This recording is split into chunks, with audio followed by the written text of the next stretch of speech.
Hello दोस्तों, good evening दोस्तों। आप सभी का आज की क्लास में स्वागत है। तो आइए स्टार्ट करते हैं। हमारी जो प्रैक्टिस सीरीज चल रही है उसको कंटिन्यू करते हैं। आज का जो हमारा प्रैक्टिस सेट है ये है 20 नंबर। इससे पहले हमने 19 तक प्रैक्टिस सेट कर लिए हैं। आप वो क्लासेस भी देखिए, आपके ये एग्जाम में हेल्पफुल रहेगी। एसएससी जीडी का जो एग्जाम होने वाला है 20 फरवरी का, जो 20 फरवरी से हमारी एसएससी जीडी के एग्जाम है, ये तब तक ये सीरीज चलती रहेगी। तो आप हमारी क्लासे रोज देखिए। ये क्लासे हम 7 बजे अपलोड करते हैं। तो आइए स्टार्ट करते हैं बिना देरी किए हुए। आज का पहला क्वेश्चन है हमारा। ये क्वेश्चन आपके सामने है, जल्दी से इसका आंसर बताइए। क्वेश्चन इजी है, आंसर बताइए। क्वेश्चन है, निम्नलिखित में से कौन सा त्योहार राजस्थान से जुड़ा है। तो ऐसे ही क्वेश्चन पूछे जाते हैं। त्योहार है, उत्सव है, लोक नृत्य है। जितने भी राज्य है उनके लोक नृत्य, उत्सव, त्योहार आपको याद रखने हैं। हम कवर करने की कोशिश करेंगे कि आपके एसएससी जीडी के एग्जाम से पहले पहले सारे राज्यों के सारे उत्सव त्योहार वो आपको कवर करवा दिया जाए। तो आइए स्टार्ट। इसका आंसर बताइए क्या है, राजस्थान से जुड़ा है वह कौन सा उत्सव है, कौन सा है इनमें से जो त्योहार है ये राजस्थान से जुड़ा है। ऑप्शन में दे रखा है गुड़ी पड़वा, बी है बूंदी उत्सव, सी है माथो नारंग और डी है बोनालू। तो बताइए कौन सा है जो राजस्थान से जुड़ा है। ये बूंदी उत्सव है, ये राजस्थान से जुड़ा है। और गुड़ी पड़वा है, ये कहाँ का है, ये महाराष्ट्र का है। बोनालू है, ये तेलंगाना का है। माथो नारंग है, ये जम्मू और कश्मीर के हैं। इसके अलावा हम अलग अलग राज्यों के भी लेके आएंगे कि जम्मू कश्मीर के कौन कौन से उत्सव है वो जो जम्मू कश्मीर में मनाए जाते हैं, उनको हम स्टेट वाइज भी आपके सामने लाएंगे। तो इन क्लासों से जुड़िए, आपके एसएससी जीडी के एग्जाम से पहले आपको सारा कवर करवा दिया जाएगा। तो ये आपके इंपॉर्टेंट पॉइंट हुए। गुड़ी पड़वा है, ये महाराष्ट्र का है। बोनालू तेलंगाना का है। माथो नारंग ये जम्मू और कश्मीर का है। नेक्स्ट क्वेश्चन की ओर बढ़ते हैं और इसका आंसर बताइए।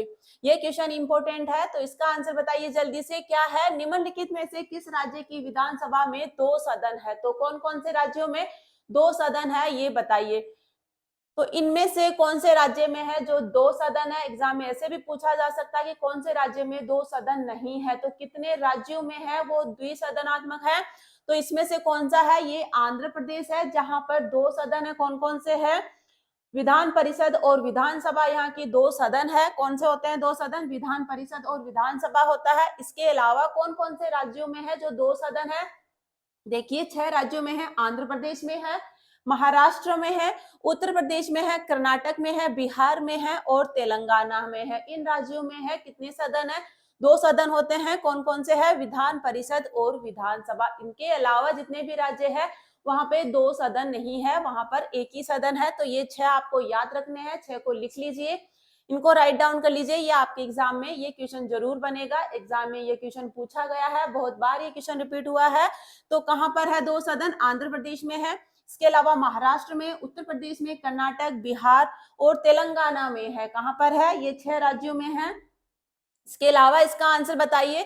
क्वेश्चन आपके सामने है, इसका आंसर बताइए। क्या क्वेश्चन है, जीवित कोशिका की खोज सर्वप्रथम किसने की थी। किसने की थी सबसे पहले जीवित कोशिका की खोज, मृत कोशिका की खोज किसने की थी। या क्वेश्चन पूछा जाता है कि कोशिका की खोज सर्वप्रथम किसने की थी। तो यहाँ पे जो क्वेश्चन है वो है जीवित कोशिका की खोज सर्वप्रथम किसने की थी। तो ऑप्शन में क्या दे रखा है, फाल्कन ने, फंग ने, रॉबर्ट हुक ने और एवी लेवन हॉक ने। तो किन्होंने की थी, ये की थी एवी लेवन हॉक ने। किन्होंने की थी जीवित कोशिका की खोज, एवी लेवन हॉक ने की थी। और कोशिका की खोज जो सर्वप्रथम है रॉबर्ट हुक ने 1665 में की थी। कब की थी, 1665 में।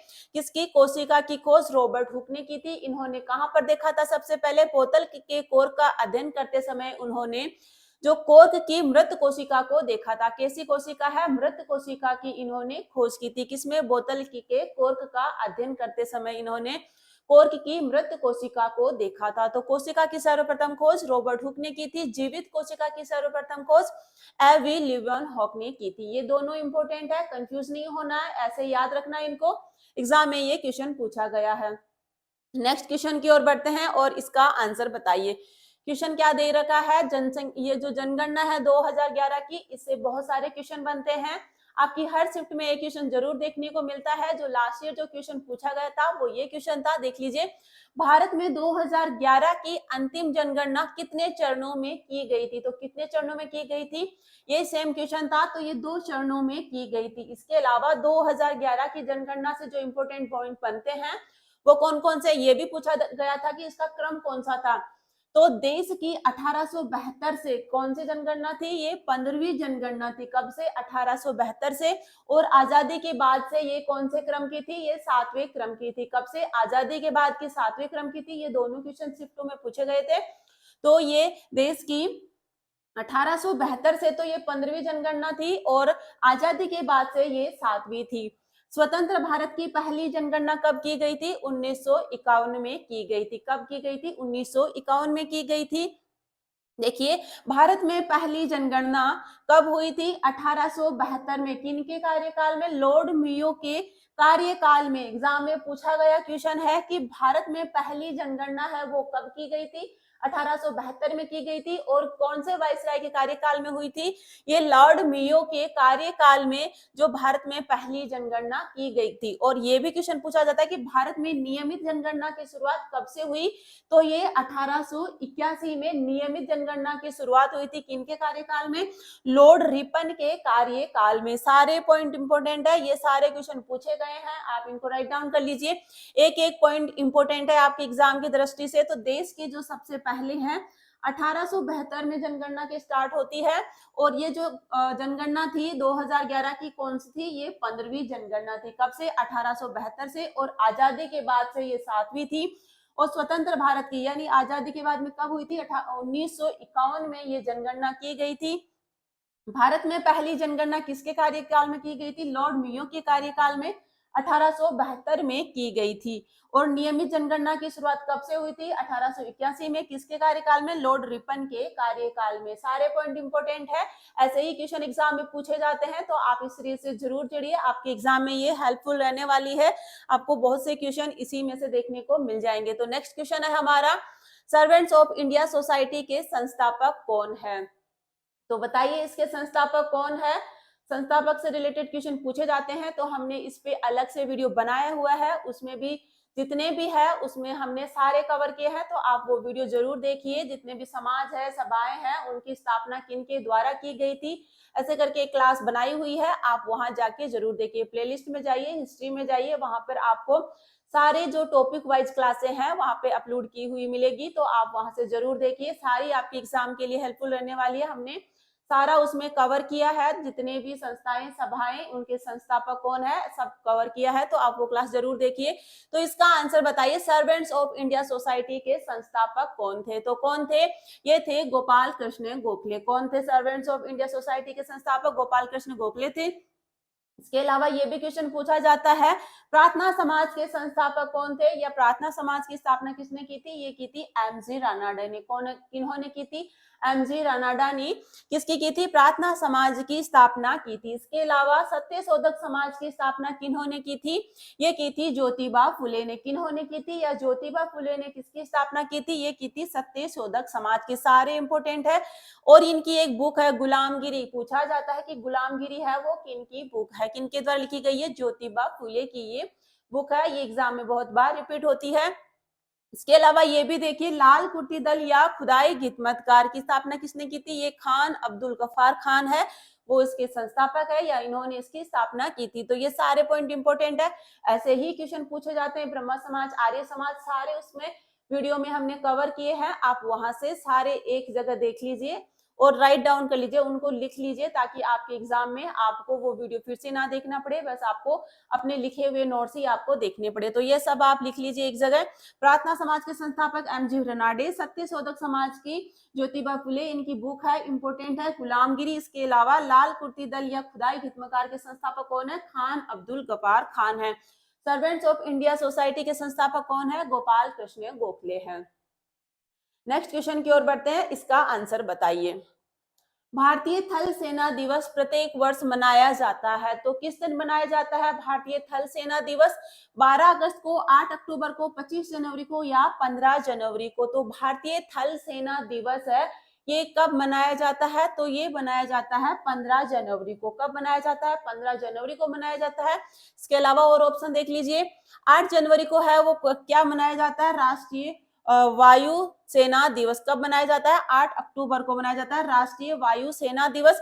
25 जनवरी को मनाया जाता है राष्ट्रीय मतदाता दिवस, और 12 अगस्त को मनाया जाता है अंतरराष्ट्रीय युवा दिवस। सारे डेज इंपोर्टेंट है, एग्जाम में ऐसे ही पूछे जाते हैं। राष्ट्रीय वायुसेना दिवस 8 अक्टूबर को मनाया जाता है। नेक्स्ट क्वेश्चन की ओर बढ़ते हैं, इसका आंसर बताइए।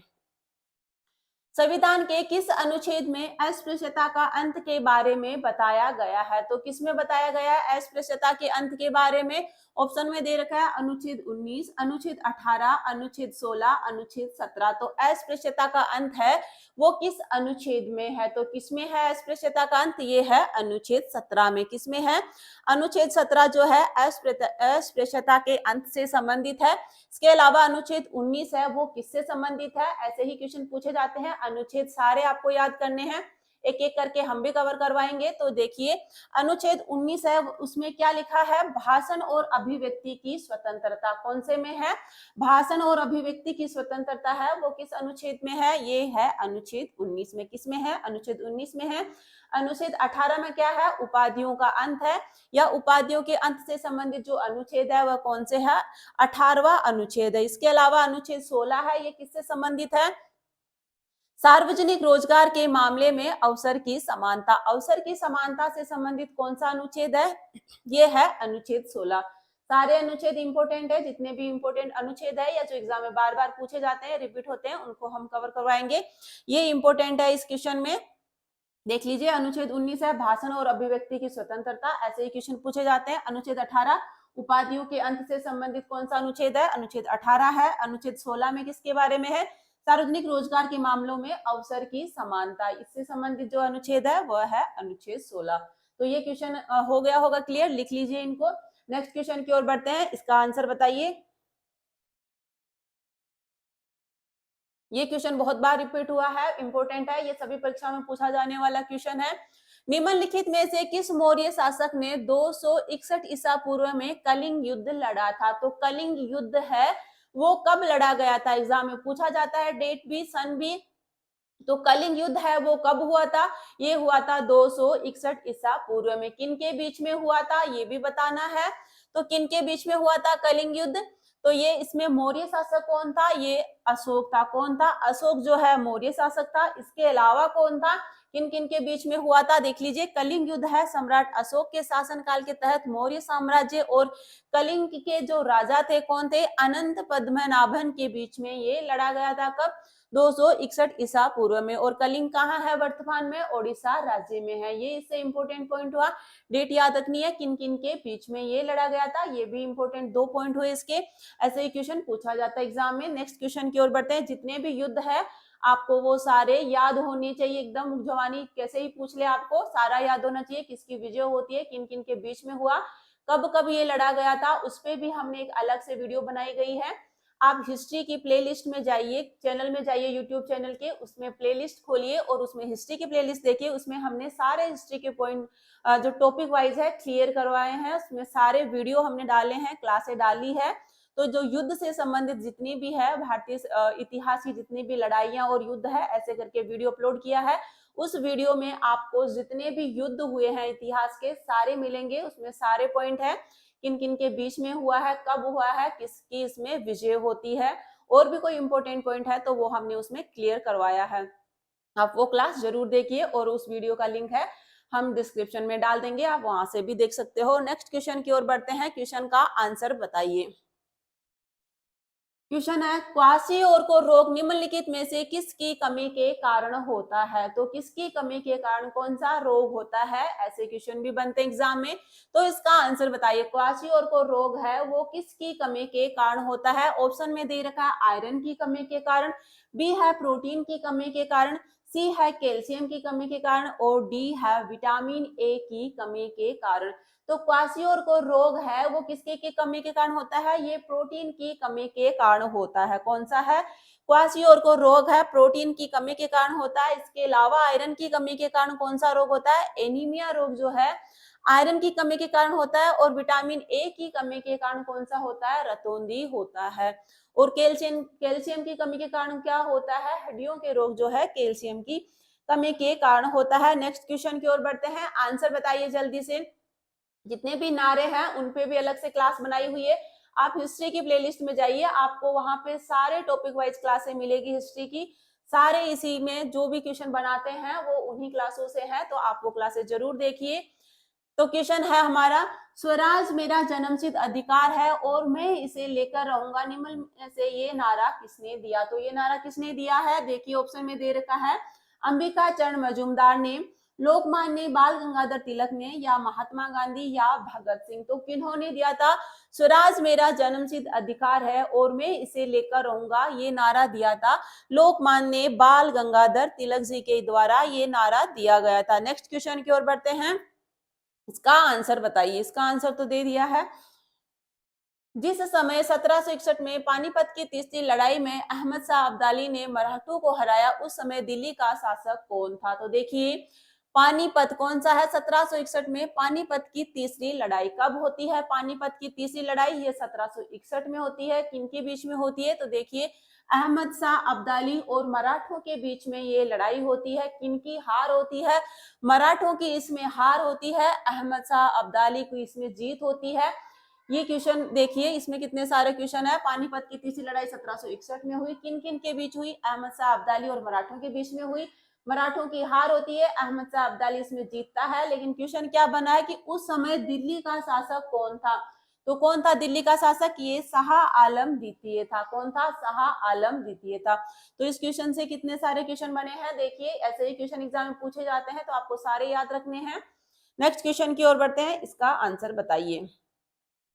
क्वेश्चन दे रखा है, रिकेट्स रोग है किस विटामिन की कमी के कारण होता है? तो कौन से विटामिन की कमी के कारण कौन सा रोग होता है? ऐसे क्वेश्चन पूछे जाते हैं, तो बताइए रिकेट्स रोग है वो किस विटामिन की कमी के कारण होता है? ऑप्शन में दे रखा है vitamin B, vitamin A, vitamin C और विटामिन डी। तो रिकेट्स रोग है ये विटामिन डी की कमी के कारण होता है। इसका रासायनिक नाम क्या है? कैल्सीफेरोल जो है विटामिन डी का रासायनिक नाम है। रासायनिक नाम भी आपको याद रखने हैं। इसके अलावा देखिए दूसरे कौन कौन से विटामिन है, इनकी कमी से कौन कौन से रोग होते हैं। विटामिन ए की कमी से कौन सा होता है? रतौंधी होता है, या नाइट ब्लाइंडनेस जो होता है विटामिन ए की कमी के कारण होता है। विटामिन बी की कमी के कारण कौन सा रोग होता है?